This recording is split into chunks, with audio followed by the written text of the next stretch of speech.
Hello everyone, आपका स्वागत है बीएल क्रेजी लवर में। ये इस स्टोरी का पार्ट 1 है। अगर ये आपको ये स्टोरी पसंद आ रही है तो please friends like and subscribe करना ना भूलिए। धन्यवाद। कहानी की शुरुआत में हमें एक यूनिवर्सिटी की डिनर पार्टी दिखाते हैं और कोई हमें बताता है कि इस दिन मेरी परफेक्ट लाइफ में एक बहुत बड़ी घटना घटी। एक लड़की किसी से पूछ रही होती है कि तुमने देखा क्या कांग जिनून कहाँ गया है। तब कोई उसे बताता है कि जिनहुन सनबी, वो तो उन्होंने कहा है कि वो स्मोक करने के लिए बाहर जा रहे हैं। तब एक लड़का फ़ोन करके किसी से जिनहुन के बारे में पूछता है, हेलो, क्या जिनहुन सनबी तुम्हारे साथ हैं? जब वे यहाँ से निकले तो वे काफ़ी नशे में थे। तुम्हें क्या लगता है कहीं वे रास्ते में सो तो नहीं गए? फिर कोई कहता है, नहीं, ऐसा नहीं हो सकता, ये बड़ी अजीब बात है, आखिर वो गए कहाँ होंगे? तब कोई कहता है कि इस स्टोरी के शुरुआत में मुझे पता चल गया था कि मैं एक गे हूँ। वैसे मुझे कुछ ज़्यादा याद तो नहीं है, बस मुझे इतना याद है कि एक साबुन की तेज खुशबू और एक टच जो मुझे खींच रही थी अपनी तरफ। ये खुशबू इतनी जानी पहचानी तो नहीं थी, पर फिर भी मैंने उस पर ध्यान नहीं दिया क्योंकि मुझे काफ़ी अच्छा लग रहा था। क्योंकि मैं ये जानता था कि एक ही इंसान है जिसे पता है कि मुझे क्या पसंद है और क्या नहीं, और वो है मेरा पार्टनर जी जियोंग। तब उसके साथ वाले इंसान उसे कुछ कहता है और फिर वो कहता है, इस इंसान का टच करने का तरीका कुछ अलग है और इस बात ने मुझे नोटिस करवाया कि शायद ये कोई और है। और जब मैंने अपने मदहोश आंखों से उसे देखा तो वो हंसता हुआ डरावना चेहरा। जियोन उसे देख के चिल्ला के कहता है, तुम क्या कर रहे हो? अब वे लड़का जियान का नाम लेते कहता है, जियान। और जियान चिल्ला के कहता है, नहीं, मेरा मतलब है तुम क्यों हो यहाँ पे? और जब मैं सही से होश में आके उसका चेहरा देखा, वो लड़का जियान से कहता है, जियान, हमने अभी किस किया है, इस वजह से हमें अब डेटिंग करनी चाहिए, है ना? और फिर जियान कहता है, अरे ये तो बहुत बुरा हुआ, ये तो सबसे बुरा ओटाकू है हमारे डिपार्टमेंट का, मून हुई शो। और हुई जियोन से कहता है, जियान, ये मेरा पहला किस था, ये बहुत अच्छा था, मुझे और अच्छा लगता अगर तुम थोड़ा और टाइम लेते तो। फिर जियान उसे चिल्ला के कहता है, तुम पागल इंसान, तुम आखिर यहाँ पे कर क्या रहे हो? फिर जियान हमें अपने बारे में बताता है, जब मैं छोटा था मैं देखने में सबसे अलग था। हर उम्र में मेरी हाइट बहुत अच्छी थी, परफेक्ट ग्रेड रहते थे और मैं हर किसी से बहुत जल्दी घुल मिल जाता था। तब कोई उसे कहता है, हे, तुम्हें पता है मैं तुम्हारी मम्मी की फ्रेंड का बेटा हूँ। और हर कोई मुझसे दोस्ती करना चाहता था, पर कुछ चीज़ मुझ में ऐसी थी जो मुझे दूसरों से और भी अलग करती थी, और वो ये थी कि जब मैं किसी ऐसे इंसान को देखता था जो कि परफेक्ट बॉडी शेप और कॉपर कलर स्किन होता था, वो मुझे बहुत अट्रैक्ट करता था। ऐसे इंसान मुझे बहुत पसंद आते हैं और फिर मैं अपने आप को उनसे अट्रैक्ट होने से रोक नहीं पाता। वैसे देखा जाए तो भगवान ने मुझे हर चीज़ से परफेक्ट बनाया है, मेरी लाइफ बहुत मस्त है, पर इस अट्रैक्शन ने मेरी लाइफ को सरप्राइज़ कर दिया। तो मैं इस तरह से जी रहा हूँ दोहरी ज़िंदगी। फिर हमें मून को दिखाते जो कि बड़े प्यार से किसी को देख रहा होता है, जो कि और कोई नहीं हमारा जियान होता है, और वे मून के प्यार को बर्दाश्त नहीं कर पा रहा होता। और वे मन में कहता है, अरे यार, तुम एक भूत हो क्या जो सिर्फ मुझे को दिख रहे हो? और तुम जैसा बेवकूफ़ इंसान आखिर मेरे ही पीछे क्यों पड़ गया है? और अब मैं तुम्हारा क्या करूं? फिर वे अजीब सी एक्सप्रेशन दे के अपने ही मन में उससे कहता है, आखिर तुम मुझसे चाहते क्या हो? और अगर तुम मुझे ब्लैकमेल करना चाहते हो क्योंकि मैं गे हूँ, तो तुम्हें ये सुन के बहुत दुख होगा कि मेरे पास ऐसा कुछ भी नहीं है जो मैं तुम्हें दे सकूँ। और फिर वे कहता है कि ये बहुत भयानक बात है कि उसकी सांसों की क्रीपी आवाज़ मैं यहाँ बैठे अपने कानों से सुन पा रहा हूँ, और ये तुमने अपने बालों को इतना फैला के क्यों रख रखा है? और फिर वो कहता है, आखिर मुझे इस घटिया बेकार इंसान को ही क्यों किस करना था? धत धत धत। वो अपने सर पे हाथ रख के बस ये कह ही रहा होता है और तभी कोई आता है और उसके पास आके कहता है, गुड मॉर्निंग डार्लिंग, तुम।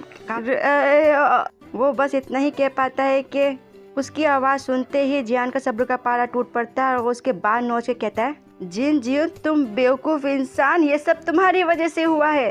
तुमने कहा था कि तुम मेरा ध्यान रखोगे, है ना? तुमने कहा था ना, और मैं बस तुम पर ही विश्वास करूं। तुम। और फिर जियोन कहता है, आखिर बात क्या हुई है? तुम ऐसा कर क्यों रहे हो? फिर जियान उसके बाल छोड़ देता है और मुंह फुला के अपने मुंह पे हाथ रख के बैठ जाता है। तो पूछता है, आखिर तुम्हें किस बात पे इतना गुस्सा आ रहा है फिर से? ये बात सुन के जियान कहता है, अगर तुम मेरी जगह होते ना तो तुम भी ऐसे ही करते। क्या हुआ है? क्या मुझसे कोई गलती हुई है? तब जियान उसे कहता है, अपने पीछे देखो। उसे कुछ समझ में नहीं आता और वो पीछे देखता है। मून भयानक रूप में वहाँ पे खड़ा रहता है और उसे घूर के देख रहा होता है और कहता है, अरे इसने तो मुझे डरा दिया। आखिर ये ओटाको यहाँ क्या कर रहा है? और वो डर के मारे उछल के जियान को पकड़ लेता है और जियान कहता है, पता चला? और मून उसे गुस्से में घूरते हुए बड़बड़ाता है, आई किल यू। फिर जिन्यून उसकी बातें सुनने की कोशिश करते हुए मन में कहता है, ये कितनी जल्दी बड़बड़ा रहा है, पर ये बड़बड़ा क्या रहा है? फिर जियान उसे कहता है, हे जिन्योंग, कल मैंने उसे किस किया। और जिन्योंग ये सुन के शॉक होकर कहता है, क्या? फिर भी उसे कहता है, कल जब हमारे क्लब की मीटिंग थी तब मैंने उसे गलती से तुम्हें समझ के किस कर दिया था। ये सुन के जिन्होंने उसे चिल्लाते हुए कहता है, तुम? और कहता है, क्या तुम पागल हो गए हो? तुमने कहा था कि तुम वो सब सिर्फ मेरे साथ ही करोगे। और जियान चौंक के, क्या? फिर जिन्होंने उसे चिल्लाते हुए कहता है, मीटिंग में इतने सारे अट्रैक्टिव लोग थे और उन्हें छोड़कर तुम्हें ये ओटाकू दिखा? मेरा मतलब है कि ये बेवकूफ़ ओटाकू कहाँ से मेरे जैसा लगता है? तुम। जियान उसको पूरी बात करने नहीं देता और अपने हाथ से उसका मुंह बंद कर देता है। और वो उसको कहता है, मैंने कुछ गलत नहीं किया है, मैंने सिर्फ एक किस ली है। और प्लीज़ अपनी आवाज़ को नीचे रखो। तुम ये चाहते हो कि सबको पता चल जाए कि कल क्या हुआ? फिर जिन्होंने कहता है, अगर वो कमीना तुम्हारे साथ ये सब करेगा तो उससे पहले मैं तुम्हारे साथ ये सब करूँगा। फिर उसकी बात से परेशान होकर जियान कहता है, सच में? जाओ अपने आप को मार डालो, ये कोई मजाक नहीं चल रहा है। फिर जियान बेचारा परेशान होकर उसे कहता है, पूरे दिन बल्कि सुबह से ये मुझे बस ऐसे ही पागलों की तरह देखे जा रहा है और मेरा पीछा करे जा रहा है, और वो भी बस 10 मीटर की दूरी पर ही ये मेरा पीछा करे जा रहा है। और जिन्होंने उसकी बात सुन के थोड़ा परेशान होते हुए उसके सर पे हाथ रखता है। और फिर जियान कहता है, मैंने कभी भी अपनी ज़िंदगी में ऐसे इंसान से बात नहीं की है, वो बहुत स्कैरी और क्रीपी है। और जिन्होंने कहता है, हाँ सच में मुझे तुम्हारे लिए बहुत बुरा लग रहा है, ये तो सुनने में ही बहुत अजीब लग रहा है। इतना कुछ तुम्हारे साथ हो चुका है और अब तुम्हारा पीछा भी किया जा रहा है, तुम ही बताओ मुझे तुम्हारे लिए क्या करना चाहिए।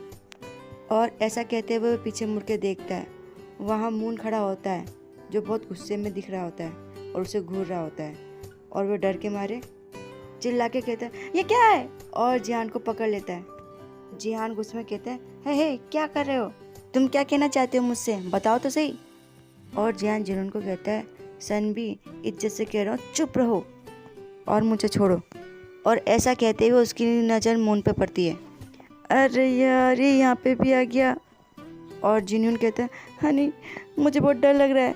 जिन्होंने ने जियान के कंधे पे हाथ रखा होता है, उसे देख के मून उसे गुस्से में घूर रहा होता है। जिन्होंने उसे घबराते हुए कहता है, स्यूप। अपना नाम जियान के मुंह से सुन के मून खुश होकर कहता है, हाँ मैं हुई सुयूप हूँ, तुम्हें याद है मेरा नाम?